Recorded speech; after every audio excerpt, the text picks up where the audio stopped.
Hi everyone. ఎవరా ఈ పిచ్చి పిల్ల అని చెప్పి చూస్తున్నారా? ఒక్కసారి సరిగా చూడండి. నేనే మీ చిట్టి రాక్షసిని. అమ్మేమో చక్కగా 2 పిలకలు వేసింది. నేనేమో చేతులు బాగా గులుగులాడతాయి కదా, 2 పిలకలు పీకేసుకున్నాను. ఇప్పుడు అమ్మేమో పిచ్చి తిట్లు తిట్టిందనమాట.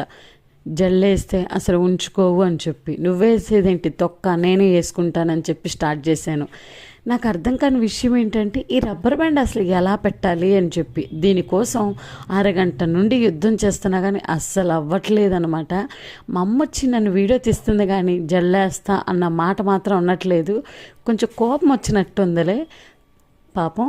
ఇంకా సర్లే, ఏంటి నేను వేసుకోలేనా ఏంటి అని చెప్పి తెగ ట్రై చేస్తున్నాను. క్లిప్ పెడదామని చూశాను, రబ్బర్ బ్యాండ్ పెడదామని చూశాను, అస్సలు నా వల్ల అయితే కాలేదు. ఎలాగోలా దువ్వుదామని చెప్పి చాలా ట్రయల్స్ అయితే వేశాను అనమాట. ఎలాగోలా ట్రై చేస్తున్నాను కానీ నా మనసులో డైలాగ్ ఏంటో తెలుసా, ఇవి ఏమీ అయ్యే పనుల్లా కనిపించట్లేదు అన్నట్టుంది నా పరిస్థితి. ఇంకా చివరికి మా అమ్మ చూడలేక ఇంకా జళ్ళైతే వేసేసింది. మీరైతే నాకులాగా పిచ్చి పనులు అయితే చేయొద్దు, అమ్మ వాళ్ళ చేత తిట్లు తిట్టించుకొని కొట్టించుకోవద్దు అనమాట. సరేనా? వీడియో నచ్చితే లైక్ చేసి వెళ్ళండి అబ్బా. Bye bye. Finally thank you for watching.